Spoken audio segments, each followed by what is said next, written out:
신명기 34장 1절부터 5절까지 말씀입니다.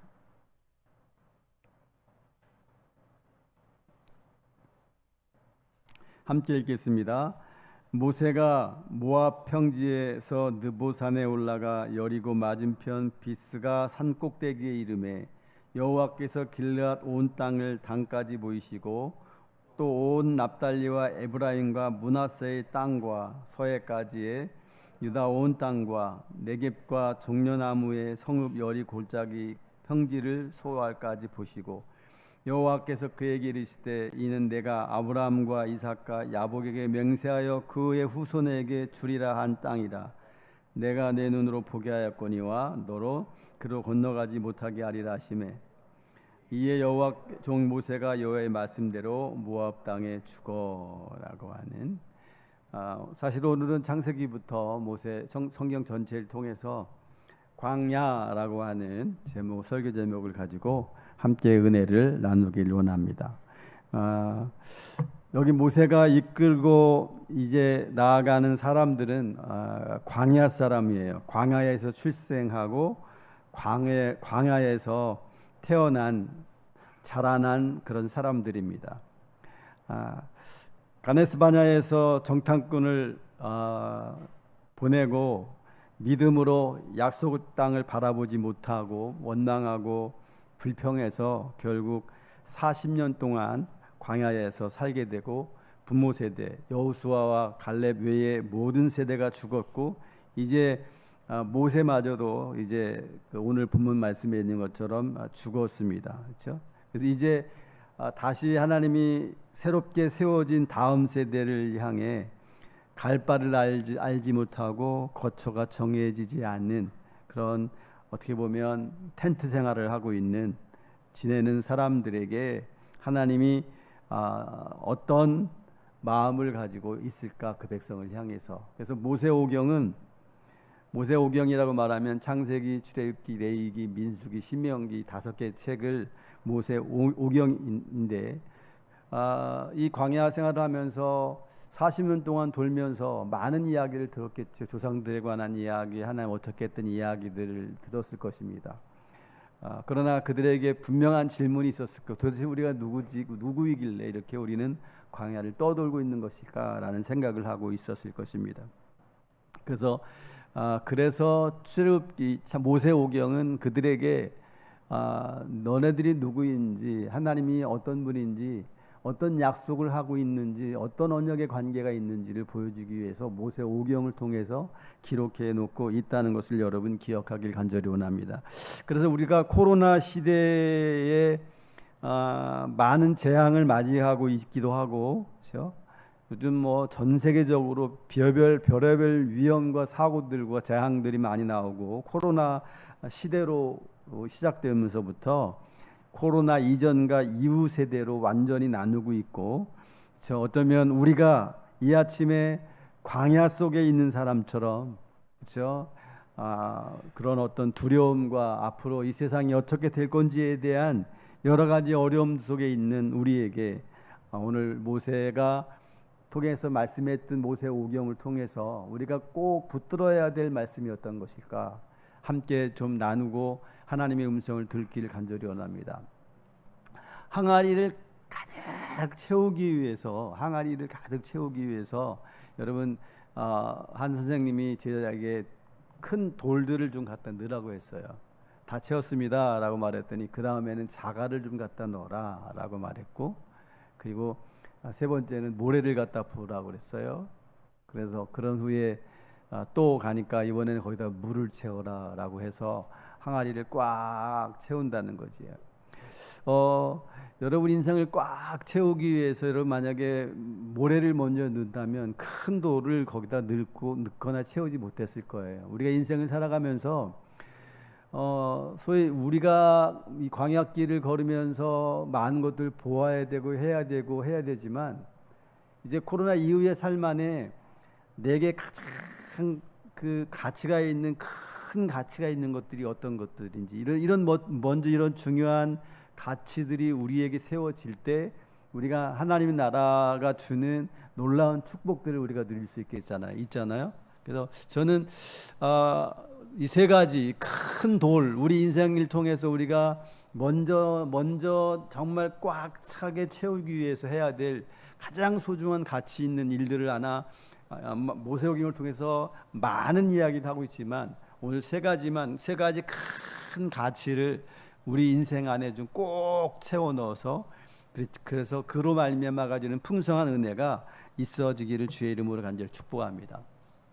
첫 번째, 광야의 시대에 뭣도 모르고 끌려다니고 있는 사람들에게 첫 번째 우리가 큰 돌이라고 말할 수 있는 것은 하나님을 아는 지식이 우리에게 채워지는 것을 분명히 알아야 돼. 우리를 인도하는 하나님이 개인적으로 내 삶 안에서 누구인지 우리가 계속해서 가장 큰 강력한 최고로 우리 삶 안에 가치를 여겨야 되는 것은 하나님이 누구인지를 알고 경험하고 체험하고 하나님이 누구인지를 우리 안에 채워가는 일을 제일 먼저 우선순위에 둬야 될 것입니다.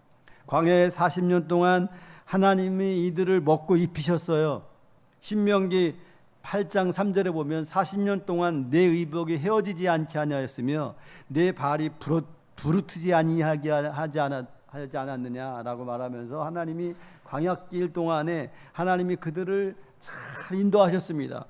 어쩌면 이들은 당연할 거라고 생각했어요. 뭐 그런 것들 뭐 당연한 거지, 뭐 원래 이렇게 그렇게 되는 거지라고 생각하죠. 우리가 필수적으로 필요한 게 공기, 공짜잖아요. 물 싸잖아요.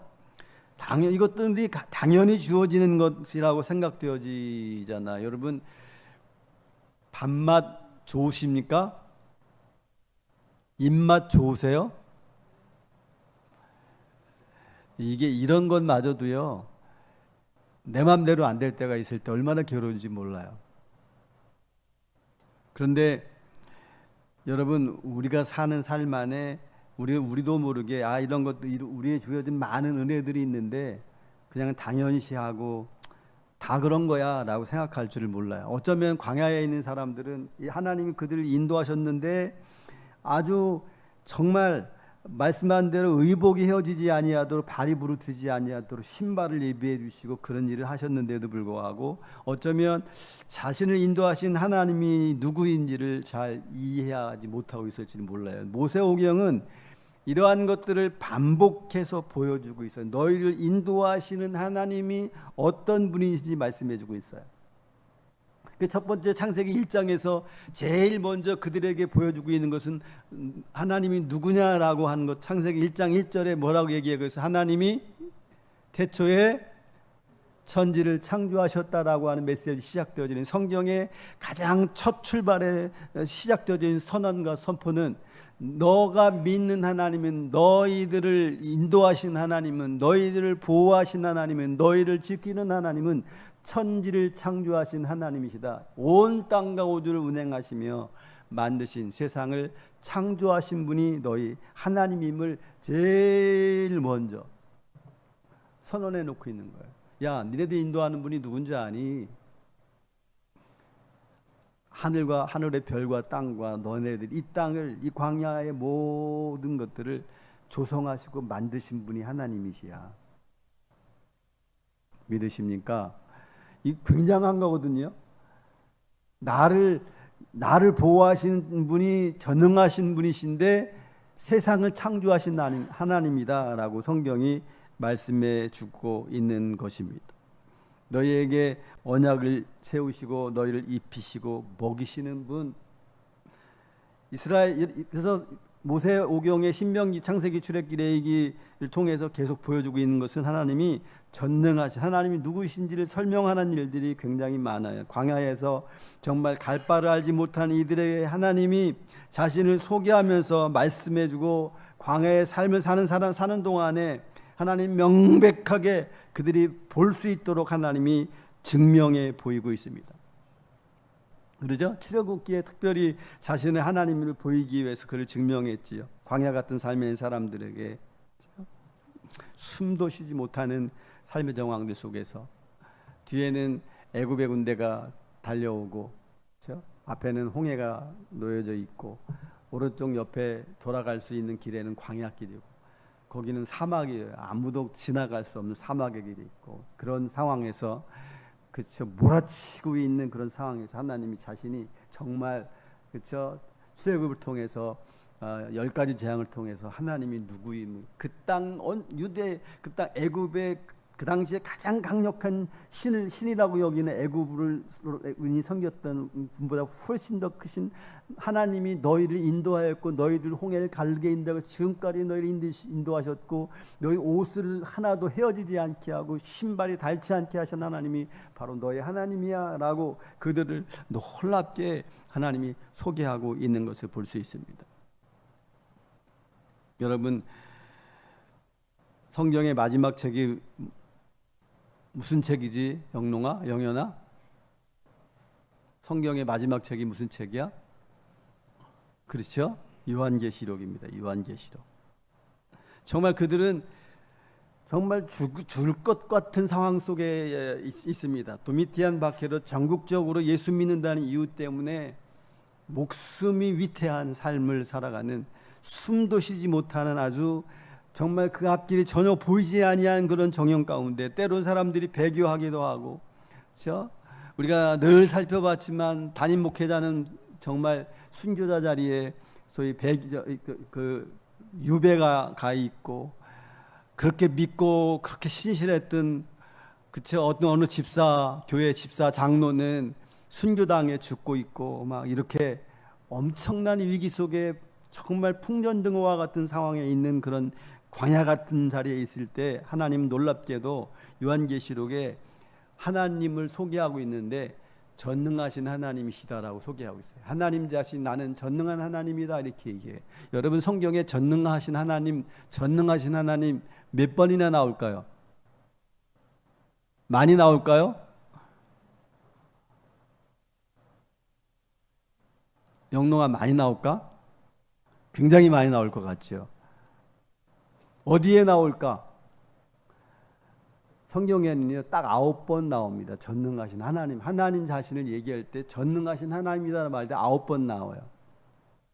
근데 베드로후서에 한 번 고린도전서에 한 번 나오고, 그리고 요한계시록에 8번이 다 요한계시록에만 나오는 요한의 용어예요. 요한신학에서만 하나님이 전능하시다라고 한 고백을 요한계시록에서만 8번 반복해서 나오고 있는 거예요.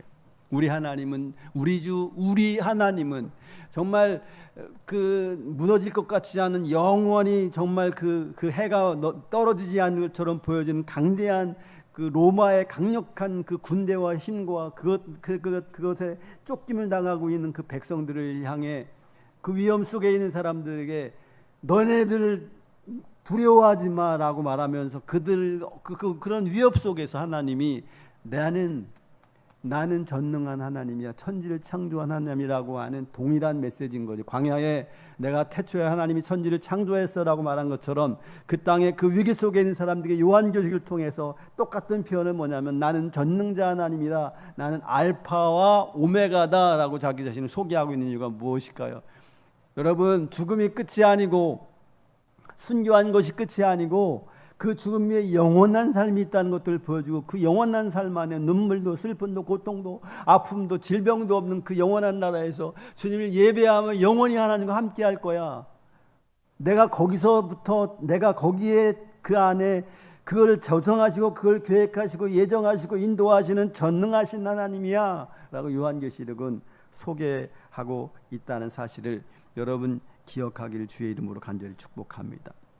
여러분, 우리의 삶이 답답하고 앞으로 어떻게 될지 모르겠어요.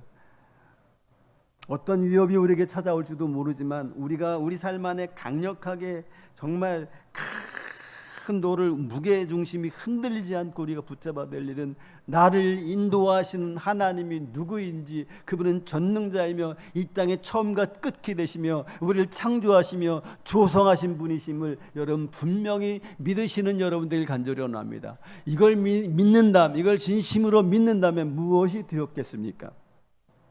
사도 바울이 하나님을 소개하면서 그렇게 얘기, 하나님을 소개하여 그런즉 이 일에 대하여 우리가 무슨 말하리요? 하나님이 우리를 위하시면 누가 우리를 대적하리요? 자기 아들을 아끼지 아니하시고 우리 모든 사람 위에 내주시니까 어찌 그 아들과 함께 모든 것을 우리에게 주시지 아니하겠느냐? 능히 하나님께 택하신 자들 고발하리요. 의롭다 하신 이는 하나님이시니 누가 정죄하리요? 죽으실 뿐 아니라 다시 살아나신 이는 그리스도 예수시니 그는 하나님 우편에 계신 자여 우리를 위하여 간구하시는 자시니라. 누가 우리를 그리스도의 사랑에 끊으리요? 환난이나 곤고나 박해나 기근이나 적신이나 위험이나 칼이라.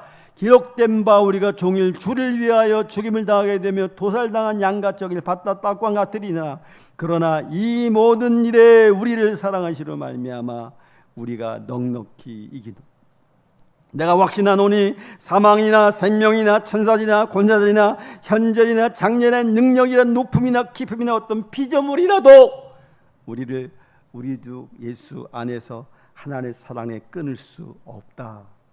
왜요? 우리를 인도하시는 하나님, 우리를 구원하신 하나님이 알파 오메가시요 전능하신 하나님이. 여러분 너무나 상식적으로 잘 아는 이야기지요. 그런데 여러분 우리는 이 큰 돌이 내 삶을 움직여야 돼요. 내 삶에 채워져야 돼요. 우리가 삶을 살면서 약간 기우뚱하기도 하지만 그 나를 인도한 하나님이 누구니 다시 한번 명료하게 확신하는, 사도 바울이 확신한 것처럼 확신할 수 있는 삶이 있기를 주의 이름으로 간절히 축복합니다. 모세는 두 번째 창세기, 출애굽기, 레위기, 민수기, 신명기를 통해서 그들에게 가르쳐 준 것은 너네가 도대체 누군가라고 하는 정체성에 관한 이야기. 네가 누구냐? 너희들은 도대체, 우리는 도대체 누구입니까? 모세는 죽음을 앞두고 느보산에서 오늘 본문에 광야에 있는 다음 세대 사람들에게 말하고 그들의 정체성에 관해서 말하면서 창세기는 이것을 가장 잘 설명하고 있는데 창세기 2장 2절 한번 같이 읽겠습니다. 창세기 2장 2절입니다. 1장 2절입니다. 땅이 혼돈하고 공허하며 흑암이 깊음 위에 있고 하나님이 영이 수면에 운행하셨다라고 말하고 있지요. 여러분, 하나님이 천지를 창조하셨고 하나님이 영이 수면 위에서 뭐 했다고 얘기하고 있냐면 운행했다라고 얘기하고 있습니다. 여러분, 운행했다라고 하는 독수리가 날개를 쫙 펴고 빙빙 도는 형상을 갖다가 성경은 라카프라고 표현하는 거예요. 라카프, 운행하다, 라카프라고 하는 표현이 왜 돌을까요? 빙빙. 어떤 먹이를 쳐다보고 어느 때 어느 시점에 저 먹이를 채기 위해서 집중해서, 독수리와 같은 눈이 굉장히 밝다고 합니다. 돌다가 가장 적절한 시기에 탁 낚아채기 위해서 한다는 거죠. 여러분, 그러면서 오늘 창세기를 쭉 읽으면 사람이 어떻게 창조되었는지 관한 이야기를 하고 있거든요. 이거 연관해서 생각을 해야 돼요. 이 하나님이 뭐 그냥 물을 만들고 태양을 만들고 별과 달을 만들고 이런 거 만들 때 그냥 만든 게 아니고 정확한 계획을 가지고 하나님이 그 흑암 가운데서 운행하시면서 하나하나 조성하여 만들었다라고 봐. 그러면서 오늘 유대 그 광야 가운데 있는 사람, 너희들이 여기에 있는 것, 너희들이 여기서 나의 보호함을 받고 있는 것, 너희들이 어떻게 창조되었느냐 하면 하나님의 그 정말 집요하고 완벽하신 계획 안에 하나님이 정말 그 소위 라카프 하시면서 운행하시면서 그 일들을 계획하여 준비하시고 그 일을 진행하였다라고 성경이 말하는 거예요. 너네는 그냥 적당히 그냥 이렇게 하나님의 백성이 되어져서 광야에 있는 사람이 아니라 하나님의 그 전능하신 하나님, 천지를 창조하신 하나님의 놀라운 계획 아래에 있는 하나님의 거룩한 백성이야. 그렇죠? 광야에 떠도르는 사람이 아니고 하나님의 놀랍게 정해주신 하나님의 사람이야 라고 말하는 거지요. 여러분, 라카프를 또 다른 표현으로는 닭이 암탉을 품잖아요. 그러면 닭이 암탉을 품는데 닭이 뭘 품어요? 알을 품어요. 알을 품으면 발로요 알을 굴린대요. 이게 잘 굴린, 이게 만약에 안 굴리면 닭이 죽거나 알이 죽거나 건강한 병아리가 태어나지 않는다고 합니다. 여러분, 하나님이 너네들 여기까지 이렇게 여러 상황들을 해오고 있는 모든 과정이 뭐라는 거예요? 하나님이 너희들 건강한 백성으로 탄생시키기 위한 하나님이 낙하푸하시고 운행하셔서 너희들 여기 가운데 있게 한 거야 라고 하는 이야기를 말씀해주고 있다는 사실을 여러분 기억하길 주의 이름으로 간절히 축복합니다. 그렇죠? 여러분, 그러면서 성경에 그렇게 얘기해요.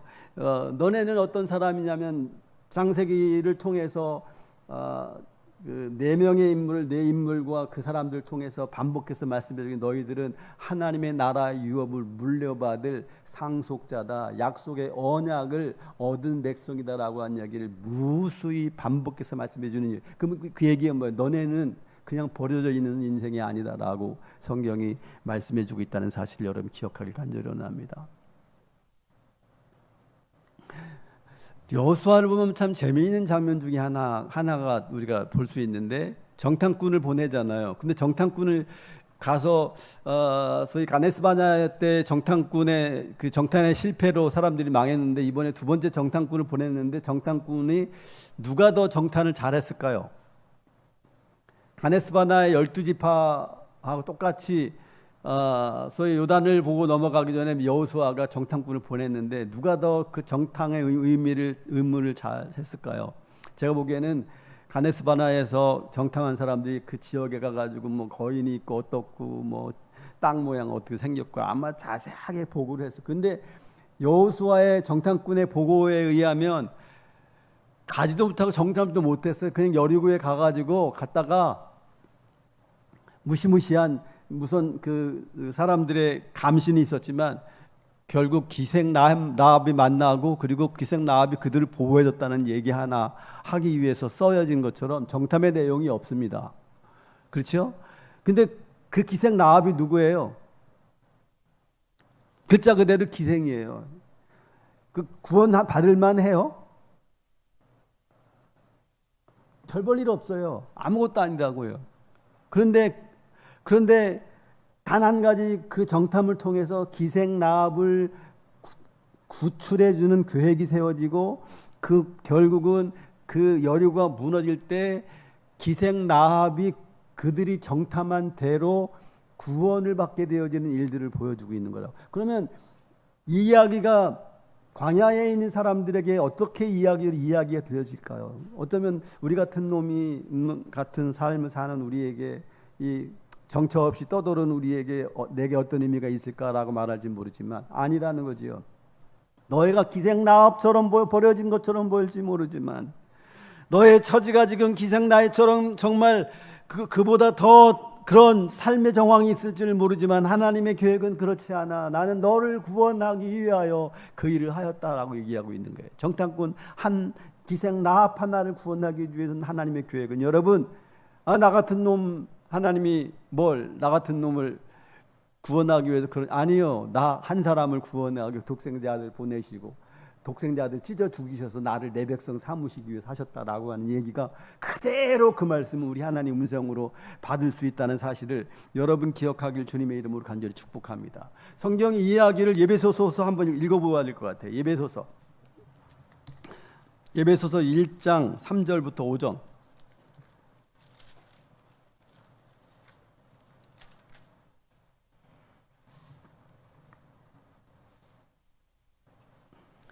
같이 읽겠습니다. 시작. 찬송하리로다. 하나님 곧 우리 주 아버지께서 그리스도 안에서 하늘에 속한 모든 신령한 복을 우리에게 주시되, 창세기 전에 그리스도 안에서 우리를 택하사 우리로 사랑 안에서 그 앞에서 거룩하게 하고 흠이 없게 하시려고 그 기쁘신 뜻대로 우리를 예정하사 예수 그리스도로 말미암아 자기의 아들 되게 하셨다.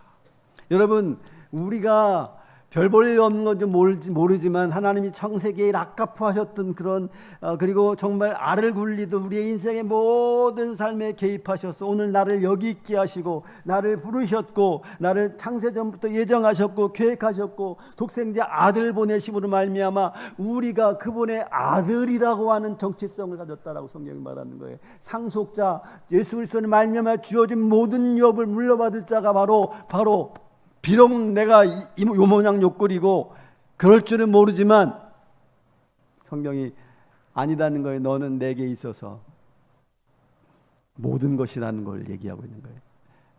한번 자기에게 고백했으면 좋겠어요. 하나님에게서 나는 모든 것이야. 아니 이 정도로 반응하면 안 돼요.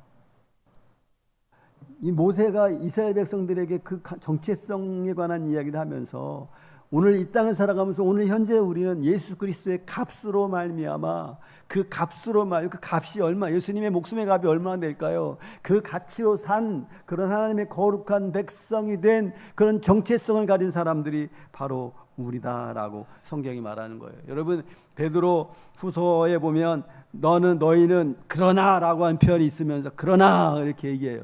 여러분 베드로 전서와 여러분 마가복음은 네로 박해 시절에 쓰여진 성경의 사람들 위로하기 위해서 소개해주고 있는 책이잖아요. 그렇죠? 그래서 얼마나 고통스럽고 네로가 얼마나 잔인하게 예수 믿는 사람들 괴롭히고 죽이고 순교하게 했어요.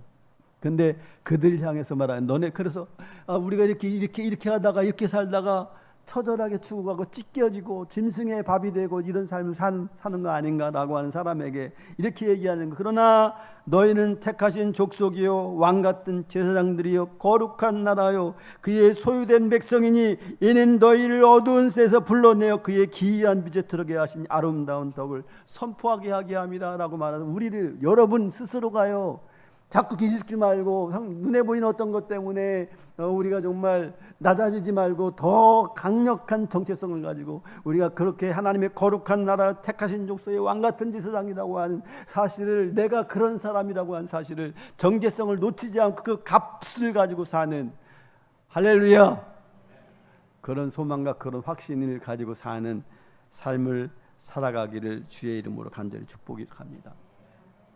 요한계시록에 하나님이 우리에게 처음과 끝이요 알파요 오메가라고 말씀하시면서 내 말씀을 빠는 자는 내 말씀을 지키는 자는 성경이 뭐라고 얘기해? 너는 누구냐?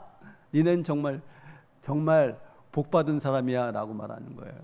로또 10번 로또 100번을 선택받은 것보다 더 큰 복이 있는 사람이 바로 너희야. 너희들이 순교당한 것처럼 보여지고 도미티안으로부터 숨도 못 쉬는 삶을 살지 모르지만 절대 내가 너를 버리지 않고 포기하지 않았어. 너는 야 영현아 너는 내가 그렇게 귀하게 창조하고 빚으시고 락카프하셔서 만지시고 조성하시고 여전히 내 인생에 개입하셔서 내 인생을 만들어 가시고 내 인생을 정말 가장 정결하게 지금도 행하고 계신다는 사실을 믿으시는 여러분들 주의 이름으로 간절히 축복합니다. 나의 과거와 실수, 나의 연약함, 나의 부족함, 나의 정말 비참한 이런 것 모든 것 다 죄하고 상관없이 나를 그렇게 빚으셔서 나를 그렇게 조성해 가고 있다라고 성경이 우리에게 명확하게 말씀해주고 있다는 사실을 여러분 기억하기를 주님의 이름으로 간절히 축복합니다.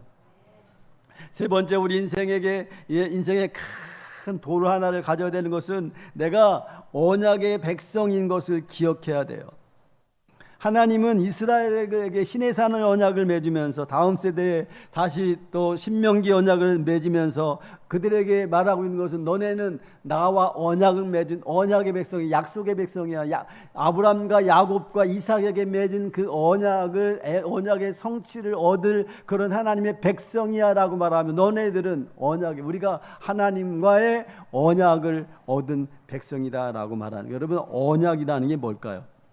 언약의 핵심이 뭘까요?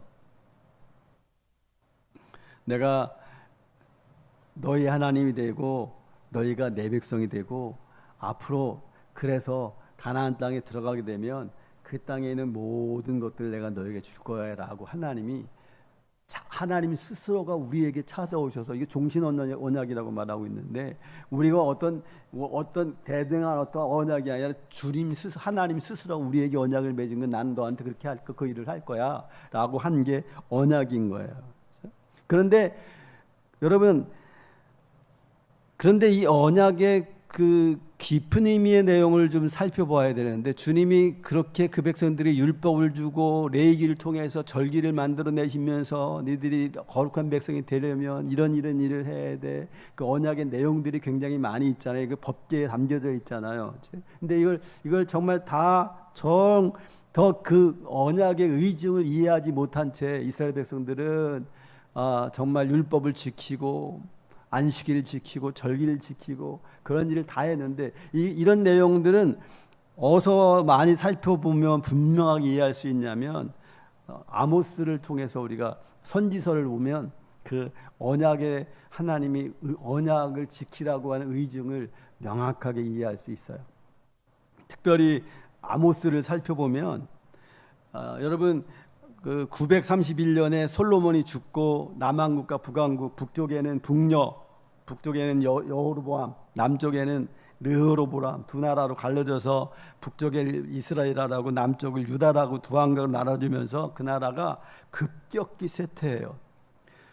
왜냐하면 다메섹이라고 말하기도 하는데 아람이죠. 아람이 북쪽에 있어서 이가 계속해서 북쪽을 점령해 내려오면서 아주 급격하게 나라들이 점점 어려워져 가요. 그런데 여로보암 2세 때 또 남유다 우시아가 왕이 되었을 때, 오늘 아모스의 배경이 되는 이 시대에 이상스럽게요, 갑자기 40년 동안 전쟁이 일어나지 않아요. 이상하네. 그래서 여로보암 2세가 북쪽을 공격해 땅을 정복해요. 근데 반응이 없어요. 땅을 찾아가 정복해 가는데도 반응이 없는 거예요. 그런데 점점점 아주 정말 너무 쉽게 피 한 방울 흘리지 아니하고 땅을 정복해 가는데, 그 당시에 성경학자는 이 여로보암 2세 때와 우시아 때 이스라엘의 제2의 전성기를 이루는 때라고 얘기해요. 부강해지고 경제적으로 돈이 많아지고 전쟁에 막 승리하고 땅을 착취하고, 그렇죠? 뭔가 부족함이 전혀 없는 시대가 돼요. 왜 그랬냐면 아람 왕 위에 아수르라고 하는 강력한 군대가 있어요. 나라가 있어요. 아주 잔인한 나라, 전쟁도 너무 잘해요. 이게 쳐들어오니까 아람이 북이스라엘을 신경 쓸 정황이 없는 거예요. 세계 정세적으로. 애굽도 힘이 없고요. 그 당시에 그 40년 동안 그러는 거예요. 그러니까 소위 솔로몬이나 다윗 시대의 가장 큰 정성기의 땅이 하나님의 크신 계획 안에서 부유하게 되어지고 왕성해지고 막 그런 일이 일어나는 거예요. 얼마나 좋겠어요. 외교적으로나 정치적으로나 안정이 될 뿐만 아니라 돈도 풍성하고 부자가 되고 정말 제2의 전성기가. 그런데 그랬을 때 이 사람들은 어땠을까요? 이스라엘은 그 땅을 살면서 가장 살찌고 좋은 재를, 상번제를 가장 많이 잘 드렸고, 가장 비싼 소를, 가장 좋은 것들을, 가장 많은 절기와 예배를 드리고 낙헌제와 순제 등 수없이 많은 예배를 하나님 앞에 드렸어요. 최고의 예배를 드린 거예요. 여러분, 언약을 지킨 건가요? 안 지킨 거예요? 나름대로 언약을 지켰다고요. 나름대로 누구보다도 더 좋은 거 드렸다고요. 비싼 거 줬다고요. 비싼 거 하나님께 드렸어요. 너무 많으니까. 한 달에 한 번 11조를 하는데 이 사람은 3일에 한 번씩 돈이 많으니까 11조를 하나님께 드리면서 예배하면서 이랬다고. 그런데 여러분, 아모스를 읽어보면요, 하나님이 그래, 이 사람들 다시 제발 좀 내 백성이 내 앞에 예배하는 것들 막아주었으면 좋겠어. 다시는 재물을 좀 가져오지 못하게 냄새나서 못 보겠어. 가장 비싸고 가장 많은 재물을 드릴 때였습니다. 그런데 하나님 그것을 싫어. 제발 좀 누가 막아. 저거 좀. 나 아주 역겨워 죽겠어. 라고 말하는 게 아모스 선지자를 통해서 그들에게 말하고 있는 거예요. 여러분, 우리 아모스 선상 한 번 좀 읽어보시겠어요?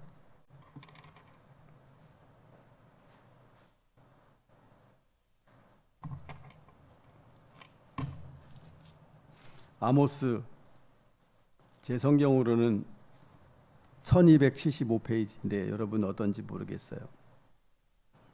제가 설명했던 대로 1절에는 그가 있지요. 2절 말씀 같이 한번 읽어보겠습니다.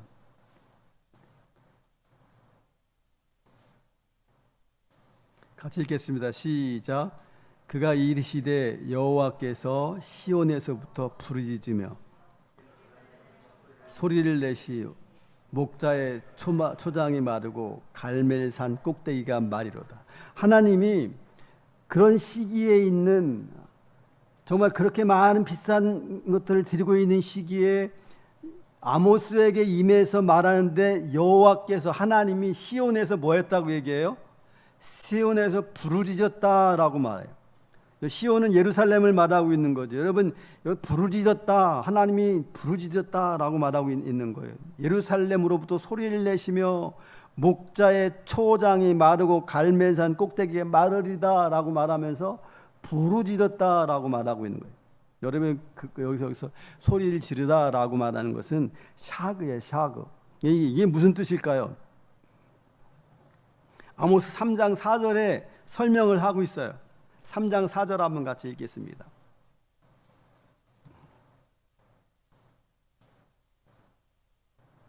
같이 읽습니다. 시작. 젊은 사자가 잡은 것이 없는데 어찌 굴에서 소리를 지르겠느냐. 여기 샤그라고 하는 사에 관한 이야기를 3장 4절에서 말하고 있는데, 이야기는 뭐냐면 초원에서 사자가 웅크리고 있다라고 말해요. 이것을 그럴 때 부르짖는 것을 성경은 샤그다라고 말하는 거예요. 그러니까 아모스가 어떤 모습을 본 거냐면, 사자가 사냥감에 접근해서 나아가는 거예요. 그게 샤그예요. 그러면서 으르렁거리면서 언제 저걸 몰아서 저거를 산채로 먹을까라고 하는 그 으르렁거림을 샤그라고 말해요. 그러니까 사자가 사냥감에 접근해 가면서, 또는 사자가 그 사냥감을 앞니로 잡아채고 그리고 빼앗기지 않으려고 하는 그런 으르렁거리는 삶의 행동이 샤그라고 하는. 근데 사자는 하나님이고, 그런데 사냥감이 누구였냐면 오늘 성경은 이스라엘이라고, 이스라엘을 공격하는, 아수르나 다메섹이나 암몬이 아니라 먹잇감과 목표가 이스라엘이라고 하는 거예요. 하나님이 그의 백성을 언제 저거를 먹어서 저거를 그 강한 갈고리로 잡아서 삼킬까라고 하는 그 시점을 찾고 있는 그런. 근데 지금 이 아모스의 백성들이 어떤 상태에 있는 사람들이에요? 가장 강대하고 하나님 은혜를 주셔서 가장 부유하고 제일 비싼 거 드리고 절기도 많이 드리고 뭐 예배도 엄청나게 많이 드리고 막 상번제 드리고 아침 저녁 드리고 막 이럴 때인데, 하나님이 그들이 드리는 예배를 도무지 받을 수 없다라고 생각해지고, 그리고 오히려 내가 하나님 부르짖는데 샤그하면서 저것들 언제 내가 삼키지, 저걸 어떻게 죽여서 갈기 찢지, 이 상황이 샤그라는 거예요. 그 백성들이 왜 그럴까요? 4장 6절에 보면 5번 얘기하고 있는데, 그 밑에 계속 얘기하고 있는데, 너희가 내게 돌아오지 않았기 때문에 6절, 8절, 9절, 10절, 11절에 이렇게 말해, 너희들이 내게 돌아오지 않았다. 다른 말로 말하면 뭔가요? 언약을 어겼기 때문에 언약 안에 있지 않게, 자기 스스로는 언약을 지킨다고, 그렇죠? 수없이 많은 번제와 예물을 주님 앞에 드렸지만, 하나님 주변 정세를 잘 보호해주고 축복해 주시면 자녀께 잘 돌아올 줄 알았어요. 제사는 드리지만 어떻게 되는 거예요? 많은 예배 드리지만 하나님이 그들에게 언약해 준 언약 안에 있지 않는 거예요. 여러분, 결혼해서, 여러분, 언약은 결혼 관계의 그 언약식과 가장 유사하게 설명할 수 있는 게 언약이에요. 하나님이 우리 백성들에게 언약을 맺은 거잖아요. 내가 늘 보호해줄게, 이런 게 해줄게. 그런데 여러분 보세요. 비싼 거, 제일 고급차도 사주고, 집도 제일 좋은 거, 화장품도 최고, 또 가방도 뭐 똥 들어가는 거 무슨 똥이에요 그게? 무슨 뭐 이런 거, 응? 뭐 하여튼간에 그런 것들을 막 사주고 막 이래요. 그런데 남자가 그런 거 다 해줬는데 마음을 안 주는 거예요. 마음을 안 줘. 그래서 오히려 야 내가 다 해줬는데 뭐 내 마음까지 네가 원하는 거야? 내가 무슨 너한테 마음까지 줘야 되냐? 너가 모든 필요를 다 줬는데, 마치 오늘 이스라엘 백성들이 나름대로 하나님 앞에 비싼 거 줬잖아요. 이렇게 많은 걸 줬는데 우리가 3일에 한 번 씹을 줄 했잖아요. 엄청난 일을 했잖아요. 그런데 이들이 뭐 안 한 거예요? 마음을 하나님 앞에 정말 드리는 언약을 정말 온전히 마음으로 지키는, 주님이 진짜 원하는 언약은 그 모든 절기와 그 레위기와 신명기를 통해서 말씀하고 싶은 건 뭐예요? 너네들이 마음이 하나님께로 온전히 돌아와서 그치 하나님과의 정말 친밀한 사랑의 관계가 내가 회복되어지고 정말 그 부부관계로서의 최고의 삶의 모습이 너희들 가운데 있기를 간절히 원하지만, 그들이 그 건방지게 좀 부유해졌다고 막 그냥 던져주고 막 던지는 거지, 막 비싼 거 막 던져주고, 그러나 마음이 하나도 부르짖으면 하늘만 찾고 나오는 일이 하나님 돌아오지 아니하고 그 부귀 영화만 막 누리면서 자기는 할 걸 다 했다라고 말하고 있는 삶의 모습을 보면서 하나님이 샤그한 거야. 저거를 언제 찢어 주겠지 저걸? 응? 언제야 저거를? 여러분, 이게 예레미야는 더 그 강력하게 얘기하잖아요. 예레미야에 보면 정말 그 백성들이 하는 일을 보고, 그렇죠? 오히려 내가 그들을 소위 정부 포로로 보내서 정결하게 해서 내 백성 삼게 하겠다라고 말하면 하나님이 샤그하고 계십니다. 어떻게 하면 저들을 어떻게 하면 좋겠는가라고. 저들이 왜 나를 버리고 마음을 들이지 아니하고 나오지 않느냐. 여러분, 한국교회는 코로나 이전에 우리가 비유하면 한국은요 진짜 엄청난 선진국 대열에 기했을 뿐만 아니라 전 세계에서 제일 큰 교회가 제일 많은 10번째까지가 한국교회잖아요. 한국교회. 상상하지도 못할 만큼의 부흥을 누렸고 수없이 많은 사람들이 하나님의 백성이 되어졌어요. 그래서 그 건물의 화려함, 뭐 사랑의 교회 같은 경우는 그 얼마나 돈을 많이 들였는지 막 사람들이 이목의 대상이 되고 막 교회 막 크고 사람 많아지고 막 이런 일들이 굉장히 많이 있었습니다. 과연 하나님은 그들의 예배를 정말 받으셨을까요? 그 사람들은 그 사람이라고 그러고요. 우리는 여러분 여기에 지금 예배하고 동영상 예배 참여하고 있는 여러분의 예배를 주님께서 받으실까요? 나는 이 예배를 하면서 주님의 언약 아래 나는 있습니다. 하나님이 큰 돌이, 첫 번째는 뭐라고 그랬어요? 하나님이 여호와임을 아는 거고, 두 번째는 뭐예요? 내가 얼마나 사랑을 받은, 그렇죠? 내가 누구인지, 얼마나 정체에서 이 땅을 사랑하면서 분명히 이런 두 가지 정체성을 가졌다면 우리는 이 하나님의 놀라운 사랑과 은혜 때문에 내가 어떻게 살아야 되는지, 어떻게 주님과의 사랑의 관계를 가지며 삶을 살아야 되는지, 주님이 샤그하면서 그들 찢기기 전에, 여러분 아모스 선지자에게 보이면서 하고 싶은 얘기가 뭐예요? 으르렁 샤그하면서 하고 싶은 얘기가 뭐예요?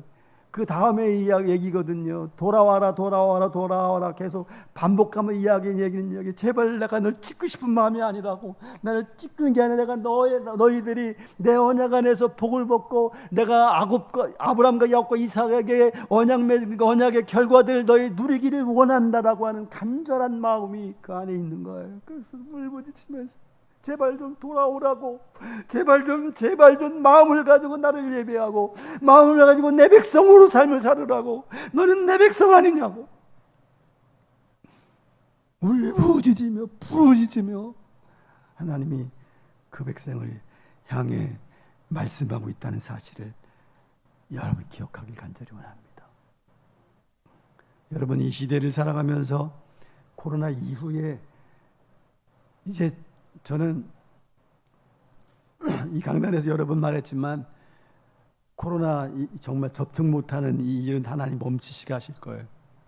선교적 차원에서 보면 그렇게 하지 아니하실 수가 없으시다고 저는 믿어요. 그러나 분명히 코로나 이후에 우리의 신앙의 환경은 굉장히 많이 달라질 것입니다.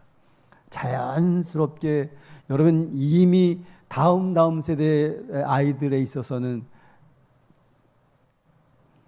교회가 아이들이 예수 믿는 사람들이 1%도 되지 아니하는 그런 시대의 삶의 자리에 교회가 텅텅 비어지는 순간들이 우리에게 찾아올지 몰라요. 예수 믿는 게 예전에는 자랑스러웠지만 부끄러움이 될 만큼 그런 환경의 시간이 될 수도 있어요. 그러나 우리가 오늘 광야 같은 시간들이 우리에게 찾아올지도 모르지요. 그러나 우리가 오늘 분명히 우리 삶 안에 채워야 될 가장 큰 돌, 첫 번째는 나를 보호하고 지키신 하나님, 천지를 창조하는 처음과 끝이신 하나님이 내 하나님이야. 아멘 하시는 분이 없으시네. 내 하나님이야. 나를 낙하푸하시고 조성하시고 지금도 최상의 것을 인도하시는 우리 하나님, 나를 버리지 않고 어떤 사랑에 끊을 수 없는 사랑으로 인도하신 내 하나님 아버지, 이런 은혜와 축복을 누리면서 적당히가 아니라 마음을 들여서 정말 주님의 언약을 지키는 하나님과 사랑의 관계, 할렐루야, 그런 믿음을 살아낼 수 있는, 다시 주님 앞에 온전히 마음을 들여 돌아갈 수 있는 삶이 있어지기를 주님의 이름으로 간절히 축복합니다. 우리 주신 말씀 기억하시면서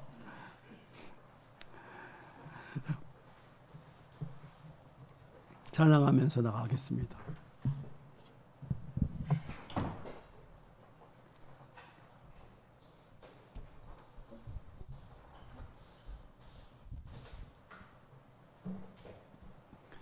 오늘 여러분 삶 안에 하나님이 여러분을 향해서 주신 격려도 있었고 소망도 있고, 그러나 우리 삶 안에 또 그런 놀라운 은혜가 있음에도 불구하고 형식적이고 또 정말 껍데기만 있는 어떤 신앙의 어떤 모습도 있었다면 다시 한번 마음으로 다시 한번 돌이킬 수 있는 시간 되어지길 간절히 원합니다. 고백이 있길 간절히 원합니다.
사랑 영원하네.